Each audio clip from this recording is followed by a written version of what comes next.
आप सबों का इस चैनल बायोट्विक पर स्वागत है। आज के इस वीडियो में हम लोग देखेंगे origin of impulse in heart, यानी कि हार्ट में इम्पल्स का ओरिजिनेशन कैसे होता है। हार्ट में जो बीट होता है, जो लव्ड अप साउंड प्रोड्यूस होता है, हार्ट जो कंट्रैक्शन और रिलैक्सेशन करता है वह कैसे करता है। क्या ब्रेन के कंट्रोल से होता है या खुद हार्ट के कंट्रोल से होता है, ये हम लोग देखेंगे। तो हम लोग जानते हैं कि ह्यूमन हार्ट ये मायोजेनिक नेचर का होता है। मायोजेनिक का मतलब हो गया कि हमारे हार्ट पर खुद हार्ट का ही कंट्रोलिंग होता है, यानी कि ब्रेन कंट्रोल नहीं करता है। तो हार्ट जो खुद को कंट्रोल करता है तो कैसे करता है, हार्ट में कंट्रैक्शन और रिलैक्सेशन कैसे होता है, हार्ट में इंपल्स का जनरेशन कैसे होता है और कहां होता है, फिर पूरे हार्ट में इंपल्स का ट्रांसमिशन कैसे होता है, ये हम लोग देखेंगे। तो ये एक हार्ट का डायग्राम है।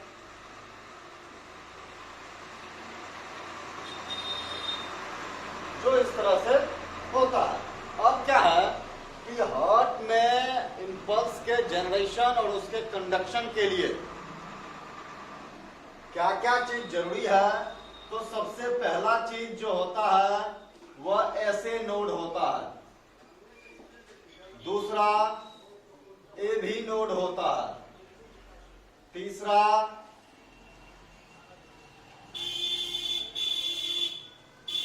इंटर एट्रियल बंडल और चौथा एभी बंडल।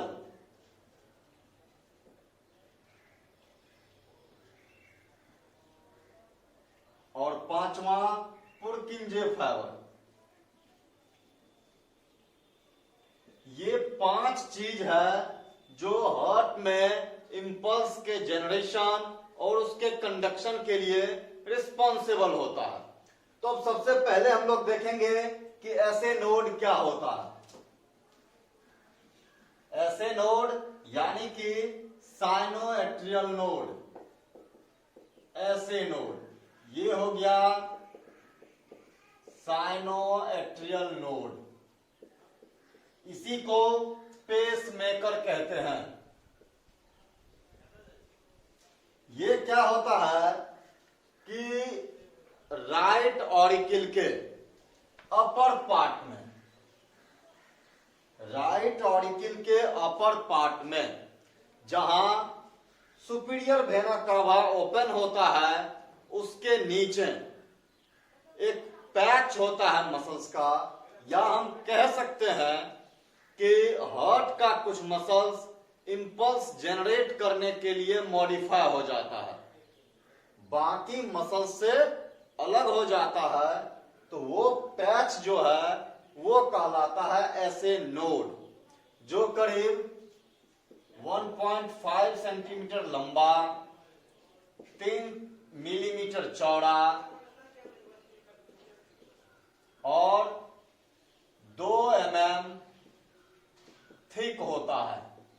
ये मसल्स का पैच हो गया जहां पर इंपल्स ओरिजिनेट होता है, यानी कि ऐसे नोड में इंपल्स का जनरेशन होता है।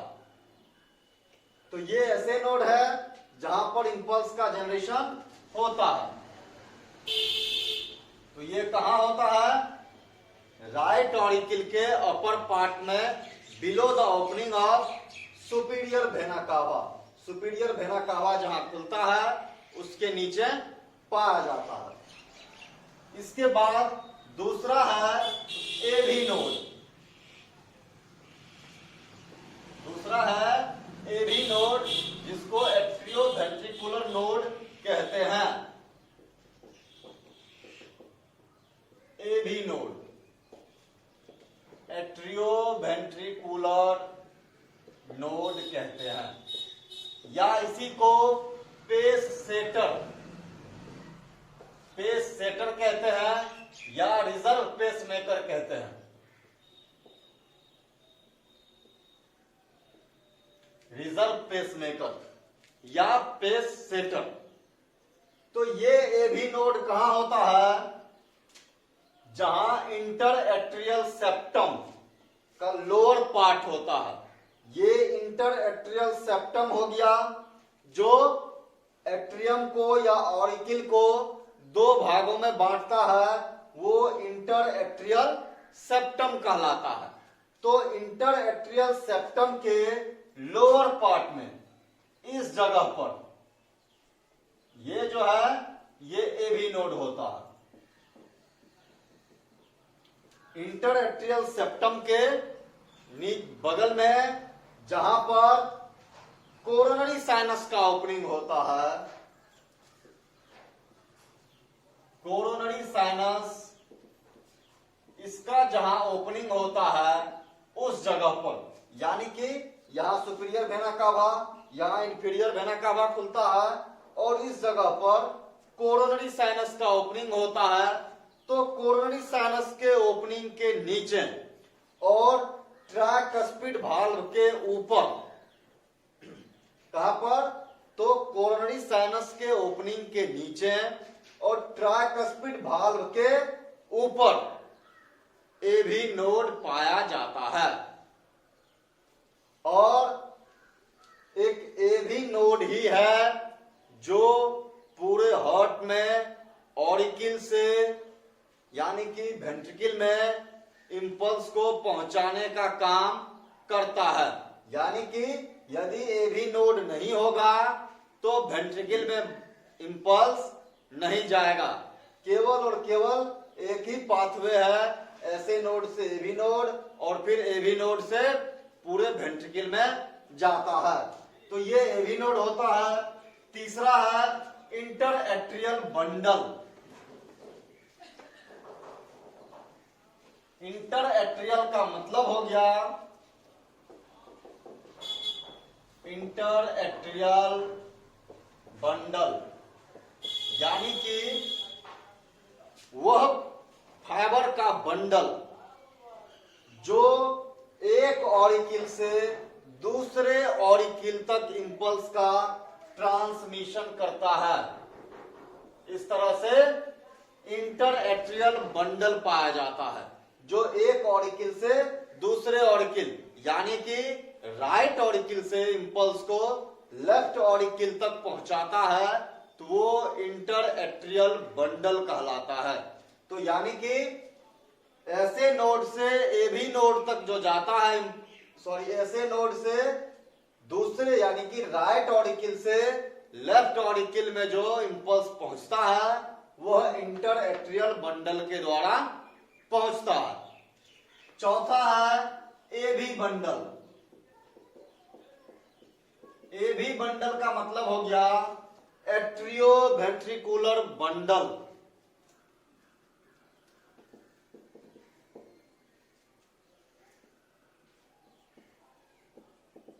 Atrio ventricular bundle.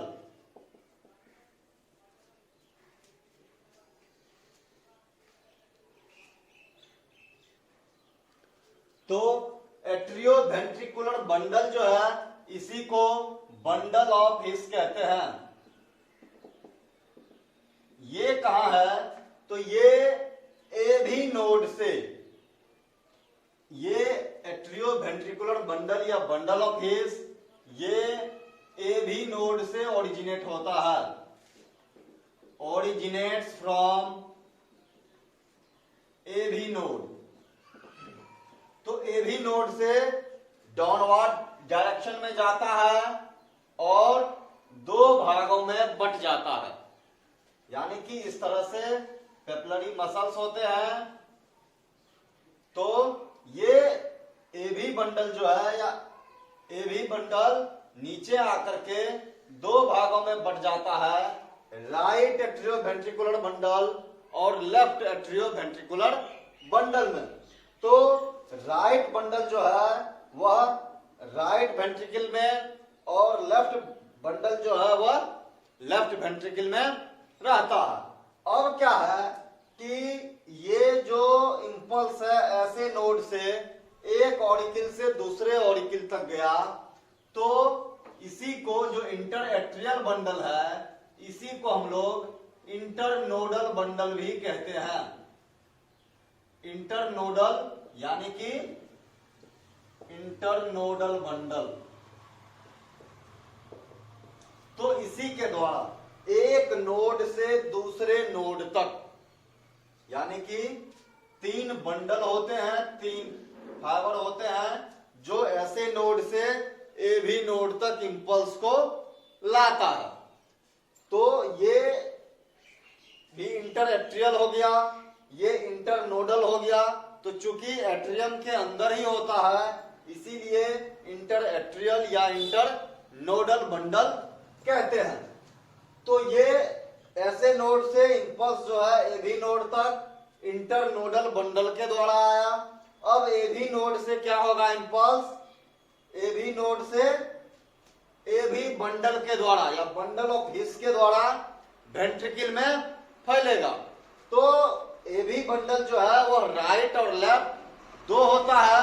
तो राइट एट्रियो वेंट्रिकुलर बंडल जो है वह राइट वेंट्रिकल में और लेफ्ट ए भी बंडल जो है वह लेफ्ट वेंट्रिकल में चला जाता है। अब क्या है कि ये बंडल ए भी बंडल जो है यह डिवाइड होकर के पुरकिंजे फाइबर का निर्माण करता है, यानी कि सबसे लास्ट हो गया पुरकिंजे फाइबर। इस तरह से यह बट जाता है। तो ये डिवीजन हो गया इसका इस तरह से पूरे वेंट्रिकल में। तो ये पुरकिंजे फाइबर जो है यह ट्रांसमिट करता है इंपल्स इन होल वेंट्रिकल। पूरे वेंट्रिकल में इंपल्स का ट्रांसमिशन पुरकिंजे फाइबर के द्वारा होता है। तो इस तरह से ऐसे नोड में इंपल्स का जनरेशन होता है, इंटर एट्रियल नोड के द्वारा दूसरे ऑरिकल में जाता है या इंटर नोडल बंडल के द्वारा ऐसे नोड से ए भी नोड तक आया, ए भी नोड से ए भी बंडल के द्वारा वेंट्रिकल में गया और फिर पुरकिंजे फाइबर के द्वारा पूरे हार्ट में चला जाता है। तो इस तरह से हार्ट में इंपल्स का जनरेशन होता है और फिर उसका कंडक्शन होता है। Thank you. वीडियो को लाइक करें, चैनल को सब्सक्राइब करें, वीडियो को शेयर करें, कमेंट करें। Thank you.